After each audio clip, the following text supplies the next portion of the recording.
بسم اللہ الرحمن الرحیم۔ شمشیر بے نیام، قسط نمبر 9۔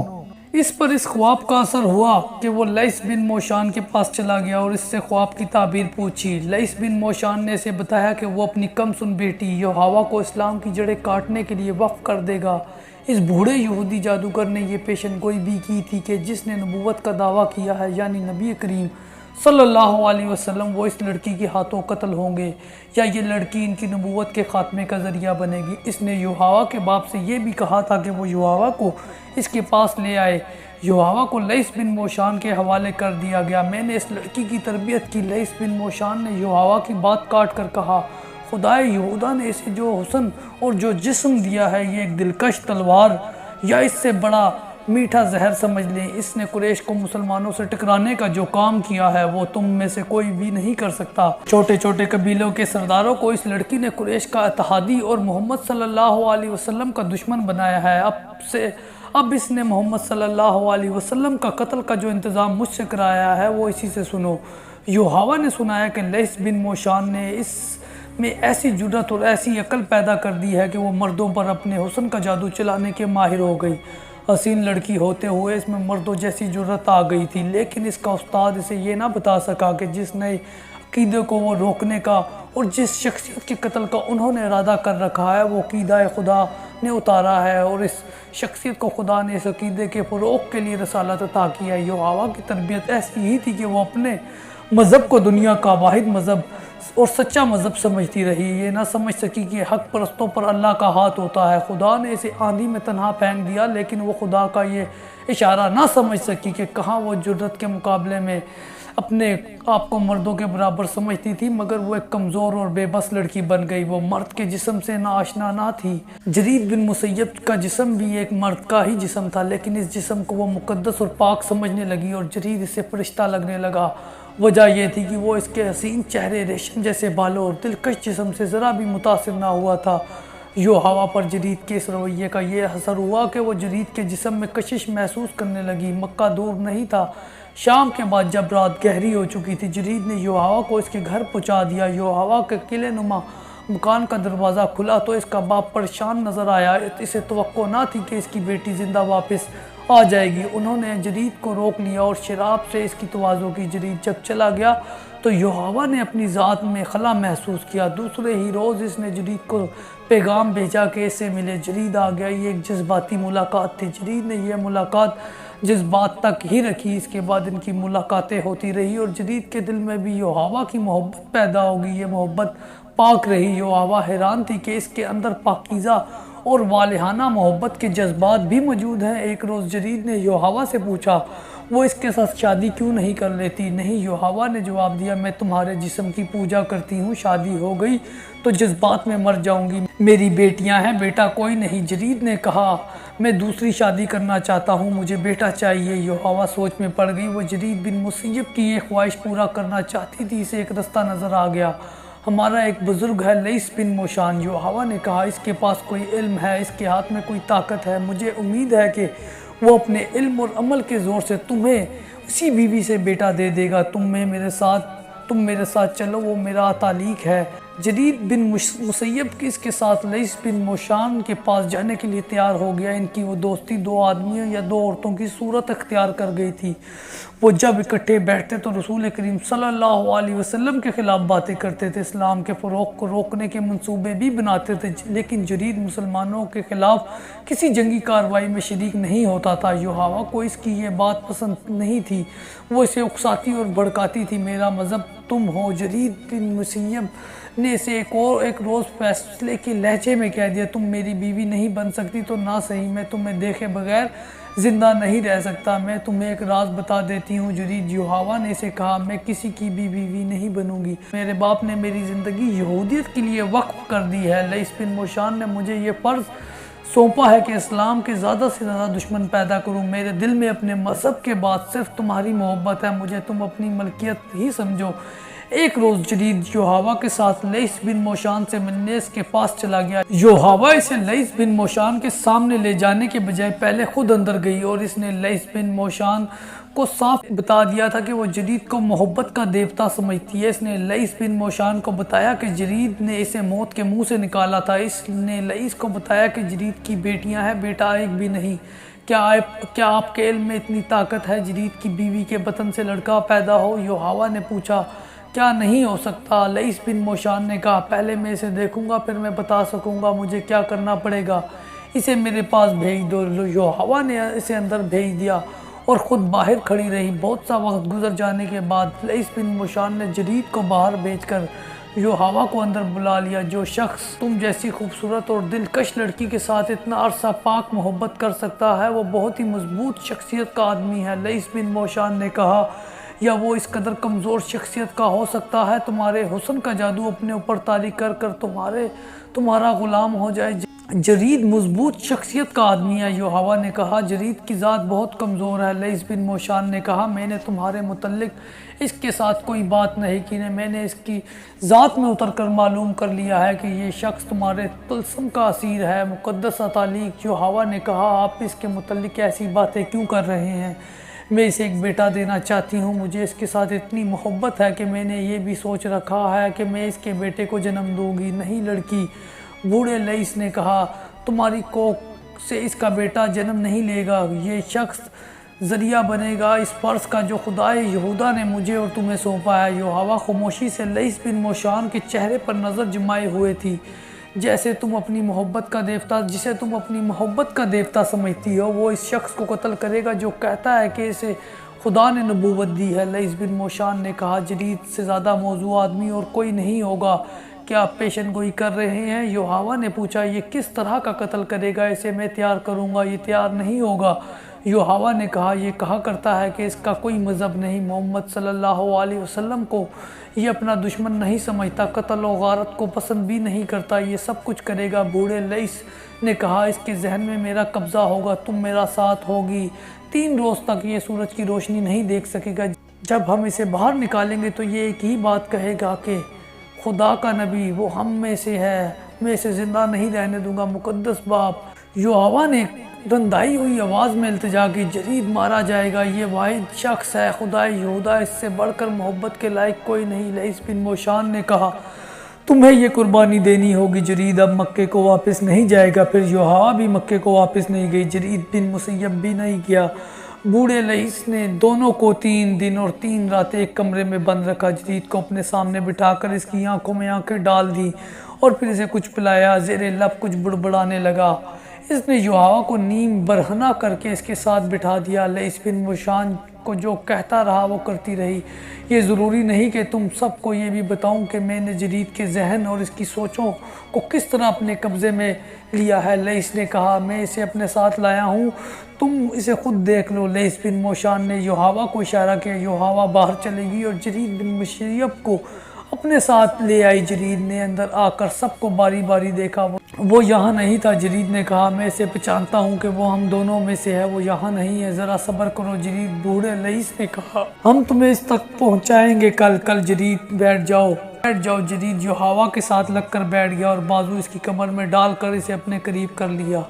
اگلی صبح جب مدینہ میں لوگ فتح کی خوشیاں منا رہے تھے اور کعب بن اسد کے گھر رسول اکرم صلی اللہ علیہ وسلم کے خلاف بڑی تباہی کی خطرناک سازش تیار ہو چکی تھی، رسول کریم صلی اللہ علیہ وسلم کو یاد دلایا گیا کہ بنو قریظہ نے، جس کا سردار کعب بن اسد تھا، مدینے کے محاصرے کے دوران اہل قریش اور غطفان کے ساتھ خفیہ معاہدہ کیا تھا، جسے نعیم بن مسعود نے بڑی دانشمندی سے بیکار کر دیا تھا۔ یہ واقعہ بھی 2-4 روز پہلے کا تھا، جس میں رسول اللہ صلی اللہ علیہ وسلم کی پھوپھی حضرت صفیہ رضی اللہ تعالی عنہا نے ایک یہودی مخبر کو قتل کیا تھا۔ یہ مخبر اس چھوٹے سے قلعے میں داخل ہونے کا راستہ دیکھ رہا تھا جس میں مسلمانوں کی عورتیں اور بچوں کو رکھا گیا تھا۔ اس یہودی نے ایک عورت کو اپنے مقابلے میں دیکھ کر بڑے رعب اور گھمنڈ سے کہا تھا کہ وہ یہودی ہے اور مخبری کے لیے آیا ہے۔ حضرت صفیہ رضی اللہ تعالی عنہا نے اس کی تلوار کا مقابلہ ڈنڈے سے کیا اور اسے ہلاک کر دیا تھا۔ خدا کی قسم کسی صحابی نے للکار کر کہا، ان یہودیوں پر اعتبار کرنا اور ان کی بد عہدی پر انہیں بخش دینا ایسا ہی ہے جیسے اپنا خنجر اپنے ہی دل میں اتار لیا جائے۔ عبداللہ بن محمد بن اسما اور نافع اور حضرت ابن عمر رضی اللہ تعالی عنہ کے حوالے سے روایت کرتے ہیں کہ معرکہ خندق کے خاتمے پر رسول اکرم صلی اللہ علیہ وسلم نے فرمایا، تم میں ہر کوئی نماز عصر بنو قریظہ کے پاس پہنچ کر پڑھے گا۔ ایک اور حدیث میں ہے کہ جس کے راوی حضرت انس رضی اللہ تعالی عنہ ہیں، انہوں نے کہا تھا کہ میں اب تک لشکر جبریل کا گرد و غبار بنو غنم میں اڑتے ہوئے دیکھ رہا ہوں۔ یہ اس وقت کی بات ہے جب رسول کریم صلی اللہ علیہ وسلم نے بنو قریظہ کو بد عہدی اور دھوکہ دہی کی سزا دینے گئے تھے۔ تمام مورخین نے لکھا ہے کہ رسول کریم صلی اللہ علیہ وسلم کے حکم سے مسلمانوں نے چڑھائی کر دی اور بنو قریظہ کی قلعہ بستی کو محاصرے میں لے لیا۔ احادیث کے مطابق سعد بن معاذ کو بنو قریظہ کے سرداروں کے پاس اس پیغام کے ساتھ بھیجا گیا کہ وہ اپنی بد عہدی کی سزا خود تجویز کریں۔ سعد بن معاذ زخمی تھے۔ خندق کی لڑائی میں انہیں قبیلہ قریش کے ایک آدمی حبان بن عرفہ کی برچی لگی تھی۔ لیث بن موشان، یحاوہ اور یہودیوں کے 3-4 سرکردہ آدمی بھی ابھی کعب بن اسد کے پاس بیٹھے ہوئے تھے۔ جرید بن مسیم بھی وہیں تھے۔ انہوں نے اپنی سازش کا وقت رات کا مقرر کیا تھا، لیکن ایک یہودی دوڑتا ہوا اندر آیا، مسلمان آ رہے ہیں۔ اس نے گھبراہٹ سے کانپتی ہوئی آواز میں کہا، صاف نظر آتا ہے کہ وہ دوست بن کر نہیں آ رہے، گرد بتا رہی ہے کہ وہ چڑھائی کر کے آ رہے ہیں۔ گرد دائیں بائیں پھیل رہی تھی۔ دیکھو، اٹھو اور دیکھو۔ کعب بن اسد دوڑتا ہوا باہر نکلا اور قلعے کے برج پر چلا گیا۔ وہاں سے دوڑتا ہوا اترا اور لیث بن موشان کے پاس پہنچا۔ مقدس موشان، کعب بن اسد نے کانپتی ہوئی آواز میں کہا، کیا آپ کا جادو ان برچیوں اور تلواروں کو توڑ سکتا ہے جو ہمیں قتل کرنے آ رہی ہیں، روک سکتا ہے؟ بوڑھے لیث بن موشان نے کہا، اگر محمد صلی اللہ علیہ وسلم کا جادو زیادہ تیز ہوا تو میں مجبور ہوں گا۔ تم اوپر جا کر کیا دیکھ کر آئے ہو؟ خدائے یہودا کی قسم، کعب بن اسد نے کہا، یہ مخبری نعیم بن مسعود نے کی ہے۔ مجھے معلوم نہ تھا کہ وہ مسلمان ہو چکا ہے۔ مسلمان محاصرے کی تربیت میں آ رہے ہیں، ہم نکل نہیں سکیں گے۔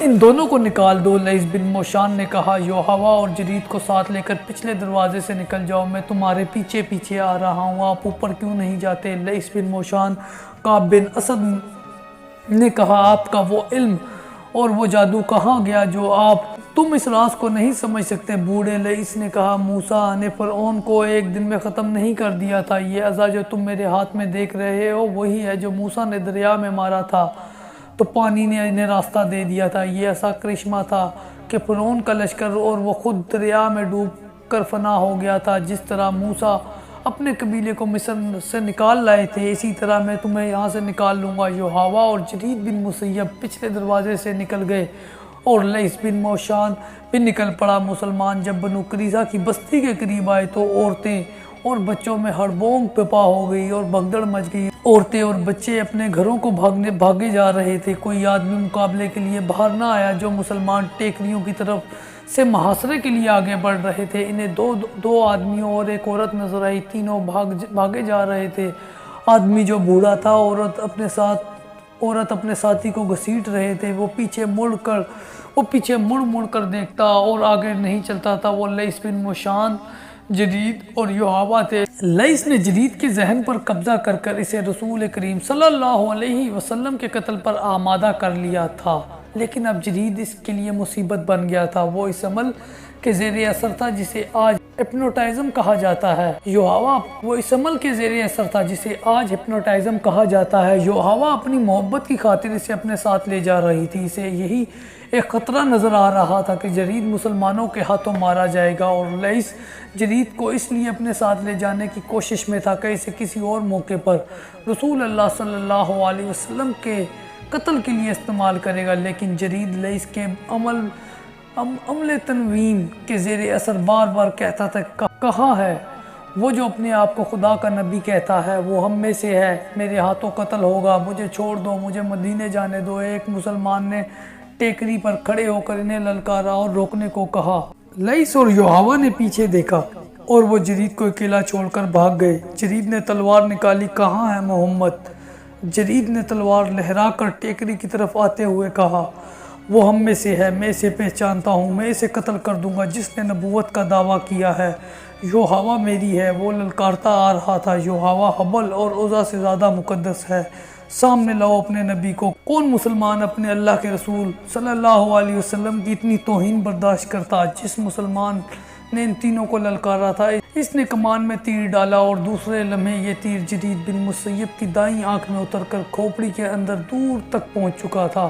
جرید کے ایک ہاتھ میں تلوار تھی اور اس کا دوسرا ہاتھ دائیں آنکھ پر چلا گیا اور اس نے تیر کو پکڑ لیا۔ وہ رک گیا، اس کا جسم ڈولا، پھر اس کے گھٹنے زمین سے جا لگے۔ اس کا وہ ہاتھ جس میں تلوار تھی اس طرح زمین سے لگا کہ تلوار کی نوک اوپر کو تھی۔ جرید بڑی زور سے آگے کو گرا، تلوار کی نوک اس کی شہ رگ میں اتر گئی۔ وہ ذرا سا تڑپا اور ہمیشہ کے لیے بے حس و حرکت ہو گیا۔ سعد بن معاذ جو زخمی تھے کعب بن اسد کے دروازے پر جا رکے اور دستک دی۔ کعب نے غلام کو بھیجنے کے بجائے خود دروازہ کھولا۔ بنو قریظہ کے سردار سعد بن معاذ نے کہا، تیرے قبیلے کے بچے نے دیکھ لیا ہے کہ تیری بستی ہمارے گھیرے میں ہے۔ کیا تو کہہ سکتا ہے کہ تو نے وہ گناہ نہیں کیا جس کی سزا آج تیرے پورے قبیلے کو ملے گی؟ کیا تو نے سوچا نہیں تھا کہ بد عہدی کی سزا کیا ہے؟ مجھے انکار نہیں۔ کعب بن اسد نے ہارے ہوئے لہجے میں کہا، لیکن میں نے وہ گناہ کیا ہی نہیں جو ابو سفیان مجھ سے کرانا چاہتا تھا۔ اس لیے نہیں کیا کہ تو اس سے یرغمال میں اونچے خاندانوں کے آدمیوں کو مانگتا تھا۔ سعد بن معاذ نے کہا، میں اس سے پہلے تو نے اسے کہہ دیا تھا کہ تیرا قبیلہ مدینے کے ان مکانوں پر شبخون مارے گا جس میں ہماری عورتیں اور بچے تھے۔ تو نے ایک مخبر کو بھی بھیجا تھا۔ بدبخت انسان، تو نہ سوچ سکا کہ مسلمانوں کی ایک عورت بیدار ہوئی تو وہ یہودیوں کی شیطانیت کو صرف ایک ڈنڈے سے کچل دے گی۔ میں جانتا ہوں تمہیں نعیم بن مسعود نے خبر دی ہے کہ میں نے تم سے بد عہدی کی ہے۔ کعب بن اسد نے شکست خوردہ آواز میں کہا، تم یہ جان لو کہ یہ خبر غلط نہیں۔ میں نے جو کچھ کیا وہ اپنے قبیلے کی سلامتی کے لیے کیا تھا۔ اب اپنے قبیلے کے لیے سزا خود ہی مقرر کر لو۔ سعد بن معاذ رضی اللہ تعالی عنہ نے کہا، تو جانتا ہے کہ معاہدہ توڑنے والے قبیلے کو کیا تاوان دینا پڑتا ہے؟ اگر تو خود اپنی سزا کا فیصلہ نہیں کرتا تو بھی تجھے معلوم ہے کہ تیرے قبیلے کا انجام کیا ہوگا۔ کیا تو بنو قینقاع اور بنو نذیر کا انجام بھول گیا ہے؟ مجھے اس زخم کی قسم جو میں نے خندق کی لڑائی میں کھایا ہے، تیرے قبیلے کا انجام ان سے زیادہ برا ہوگا۔ ہاں سعد، کعب بن اسد نے کہا، میں جانتا ہوں میرے قبیلے کا انجام کیا ہوگا۔ ہمارے بچے اور ہماری عورتیں بھی ختم ہو جائیں گی۔ میرا یہ فیصلہ ہے کہ معاہدے کے مطابق میرے قبیلے کے تمام مردوں کو قتل کر دو اور ہماری عورتوں اور بچوں کو اپنے ساتھ لے جاؤ۔ وہ زندہ تو رہیں گی، صرف زندہ نہیں رہیں گی۔ سعد بن معاذ رضی اللہ تعالی عنہ نے کہا، وہ خدا کے سچے نبی رسول صلی اللہ علیہ وسلم کی رحمت کے بدولت باعزت زندگی بسر کریں گی۔ اپنے تمام آدمیوں کو باہر نکالو۔ سعد بن معاذ واپس آ گئے۔ یا رسول اللہ صلی اللہ علیہ وسلم، انہوں نے رسول کریم صلی اللہ علیہ وسلم نے کہا، بنو قریظہ نے اپنی سزا خود مقرر کی ہے۔ ان میں جو آدمی لڑنے کے قابل ہے انہیں قتل کر دیا جائے اور عورتوں اور بچوں اور بوڑھوں کو اپنی تحویل میں لے لیا جائے۔ سب نے دیکھا کہ بنو قریظہ کے لوگ قلعے سے باہر آ رہے تھے۔ محاصرے میں سے کئی کو بھاگ نکلنے کا موقع نہ ملا۔ مورخوں نے لکھا ہے کہ یہودیوں کی تاریخ فتنہ و فساد اور بد عہدی سے بڑی پڑی ہے۔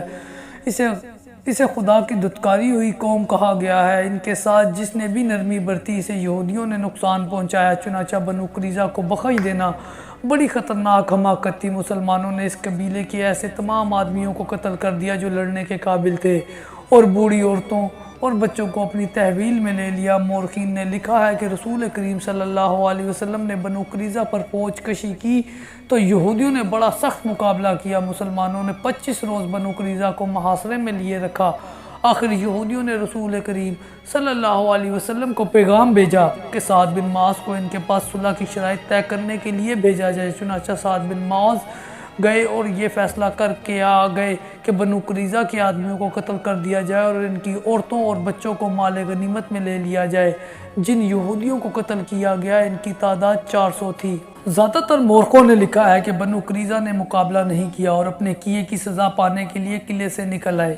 مدینے میں یہودیوں کے قتل عام کے ساتھ یہ ذکر دلچسپی سے خالی نہ ہوگا کہ اس سے پہلے مسلمانوں نے یہودیوں کے دو قبیلوں بنو نذیر اور بنو قینقاع کو ایسی بدعہدی اور فتنہ پردازی پر ایسی ہی سزا دی تھی۔ ان قبیلوں کے بچے کچھ یہودی شام کو بھاگ گئے تھے۔ شام میں ایرانیوں کی حکومت تھی۔ ایک عیسائی بادشاہ ہرقل نے حملہ کر کے شام پر قبضہ کر لیا۔ یہودیوں نے اس کے ساتھ بھی بدعہدی کی۔ ادھر مدینے میں مسلمان بنو قریظہ کو قتل کر رہے تھے، ادھر ہرقل بنو نذیر اور بنو قینقاع کا قتل عام کر رہا تھا۔ ایک حدیث ہے کہ جو حضرت عائشہ رضی اللہ تعالی عنہ کے حوالے سے ہشام بن عروہ نے بیان کی ہے کہ سعد بن معاذ رضی اللہ تعالی عنہ کے فیصلے کو رسول کریم صلی اللہ علیہ وسلم نے قبول فرما لیا اور بنو قریظہ کے یہودیوں کو قتل کر دیا گیا۔ ہشام بن عروہ نے یہ بھی لکھا ہے کہ ان کے والد بزرگ گوار نے انہیں یہ واقعہ سنایا تھا کہ سعد بن معاذ کو سینے میں برچھی لگی تھی جو بنو قریظہ کو سزا دی جا چکی، تو رسول حکم صلی اللہ علیہ وسلم کے حکم سے سعد بن معاذ رضی اللہ تعالی عنہ کے لیے مسجد کے قریب ایک خیمہ لگا کر انہیں رکھا گیا تاکہ ان کے زخم کی دیکھ بھال آسانی سے ہوتی رہے۔ سعد بن معاذ رضی اللہ تعالی عنہ اس خیمے میں لیٹ گئے لیکن اٹھ بیٹھے اور انہوں نے خدا سے دعا مانگی کہ ان کی ایک ہی خواہش ہے کہ ہر اس قوم کے خلاف لڑے جو اللہ کے رسول صلی اللہ علیہ وسلم کو سچا نہیں سمجھتی، مگر لڑائی ختم ہو چکی ہے۔ انہوں نے خدا سے التجا کی اگر میرے نصیب میں کوئی اور لڑائی لڑنی ہے تو مجھے اس میں شریک ہونے کے لیے زندگی عطا فرما، اگر یہ سلسلہ ختم ہو گیا ہے تو میرے زخم کو کھول دے کہ میں تیری راہ میں جان دے دوں۔ سعد بن معاذ رضی اللہ تعالی عنہ کی یہ دعا 3-4 بار آدمیوں نے سنی تھی لیکن انہوں نے اسے اہمیت نہیں دی تھی۔ صبح کسی نے دیکھا کہ سعد بن معاذ کے خیمے سے خون بہہ بہہ کر آ رہا ہے۔ خیمے میں جا کر دیکھا سعد بن معاذ رضی اللہ تعالی عنہ شہید ہو چکے تھے۔ انہوں نے خدا سے شہادت مانگی تھی، خدا نے ان کی دعا قبول کر لی، ان کے سینے کا زخم کھل گیا۔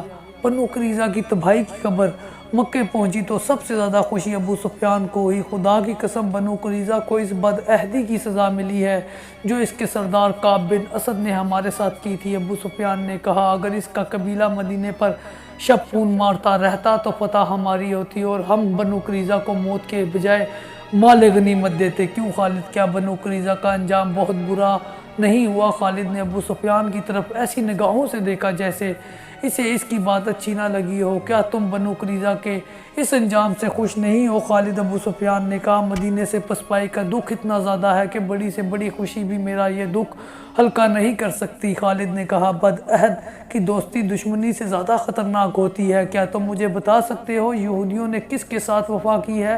اپنی بیٹیوں کو یہودیت کے تحفظ اور فروغ کے لیے دوسری قوموں کے آدمیوں کی عیاشی کا ذریعہ بنانے والی قوم پر بھروسہ نہیں کیا جا سکتا۔ ہمیں مسلمانوں نے نہیں طوفانی آندھی نے محاصرہ اٹھانے پر مجبور کیا ہے۔ ابو سفیان نے کہا ہمارے پاس خوراک نہیں رہی تھی، تم لڑنا نہیں چاہتے تھے، خالد نے کہا اور اٹھ کر چلا گیا۔ خالد اب خاموش رہنے لگا تھا، اسے کوئی زبردستی بلاتا تو وہ جھنجھلا اٹھتا تھا۔ اس کے قبیلے کا سردار ابو سفیان اس سے گھبرانے لگا۔ خالد اسے بزدل کہتا تھا۔ خالد نے اپنے آپ سے عہد کر رکھا تھا کہ وہ مسلمانوں کو شکست دے گا، لیکن اسے جب میدان جنگ میں مسلمانوں کی جنگی چالیں اور ان کا جذبہ یاد آتا تو وہ دل ہی دل میں رسول اکرم صلی اللہ علیہ وسلم کو خراج تحسین پیش کرتا تھا۔ لیکن ایسا عسکری جذبہ اور ایسی عسکری فہم و فراست قریش میں ناپید تھی۔ خالد خود اس طرز پر لڑنا چاہتا تھا لیکن اپنے قبیلے سے اسے تعاون نہیں ملتا تھا۔ آج جب وہ مدینے کی طرف اکیلا جا رہا تھا تو اسے معرکہ خندق سے پسپائی